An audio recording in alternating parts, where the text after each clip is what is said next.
GA4, you either love it or you hate it, but there's no getting away from it. So today we're going to talk about one of the biggest differences that GA4 introduced.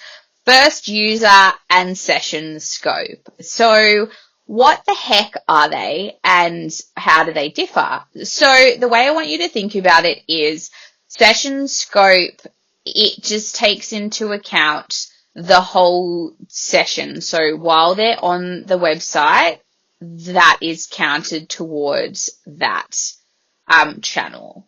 And then if they close the website and come back for another session, then that will again be reported as something different. And then first user means that it just tracks the user, assuming that the user has allowed us to do so. So that means the person could come in via a Google search, then leave, but then come back off one of our emails, off one of our paid ads, and then Google would attribute that to the first time that we saw that user, not any of the subsequent channels. So I know crazy, but Google likes to separate it both by session scope and user scope, just so you can clearly report the two different streams. So that is it in a nutshell, but where do you see that in Google? So I'm in a Google Analytics account right now. I'm just on the home screen because that is where it has spit me in.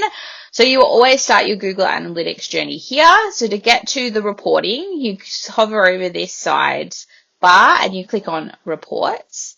So the beautiful thing about Google enforcing this on us is they've also just pre-built the reports for us. So when we talk about user and session-based scoping, that falls under acquisition for Google. So you can see over here, the pre-built reports in the lifestyle stages has acquisition set up. So great news. We expand that out and you can see here, user acquisition and traffic acquisition are what is showing. So user acquisition uses the first user-based scoping and traffic acquisition uses session scoping. So I'm going to jump into traffic acquisition. So session scoping is the most common way that I report when looking at both Hedgehog data and our client data. So jumping into traffic acquisition, you can see that it defaults by session primary channel group. So what that means is this report is going to show you the all of the data around session based on what channel they first came through. So if they came through organic search, they'll sit in this row. If they came through as direct, they'll sit in this row. So it will always default to this. You can also overlay more information if you do bring it into your Google Analytics. So with the reporting that's built in, you do have some slight limitations. So if you wanted to see another drill down, you can only add 2 columns at a time. So that either means you can change this first drop down, so it defaults to primary channel group, but you can see here source medium, campaign. So those are all UTM based terms to pull in. And you can also see then adding a second column, you have a lot more flexibility. But if you did want to do another level of traffic source, you can see here session script has come through and we can click source medium and then you will see it overlays based on that. So organic search, obviously Google is the monolith when it comes to organic search, but it's not the only organic search platform out there. So then you can see this has broken it down into Bing, DuckDuckGo, Yahoo, Ecosia, all of them. So you can see that granular level. So this is, as I attempted to explain before, based on the single session. So if a user has multiple sessions, they will come through multiple times in this report. So if somebody one day came through as direct traffic, the next day came through as a Google search, and the day after that came through from a Facebook ad, each of those would be registered as different sessions and sit in different rows of this.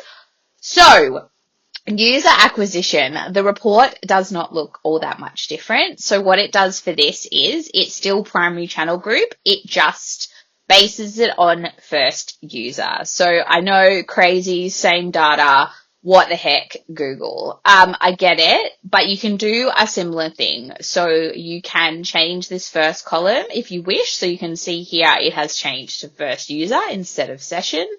And then you can also, again, overlay that with an extra column. So traffic source, you can see that it defaults to session source at the top here. So we don't want to try and mix the two. Google will get mad and have an absolute tantrum at you. So if you want to add a second column for this user scope, you have to scroll down slightly and pick first user source and medium.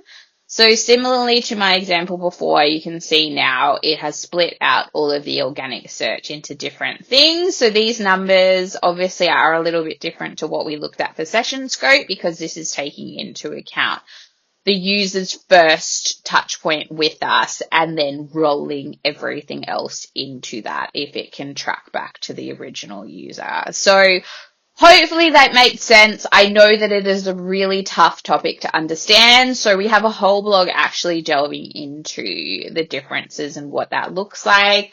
I'll also have another post kind of simplifying the blog content a little bit more coming up. So please reach out if you're still confused and don't quite understand how to see it, how to differentiate it and all that jazz. We love to help. We love to answer questions. So happy data analyzing, hedgehogs.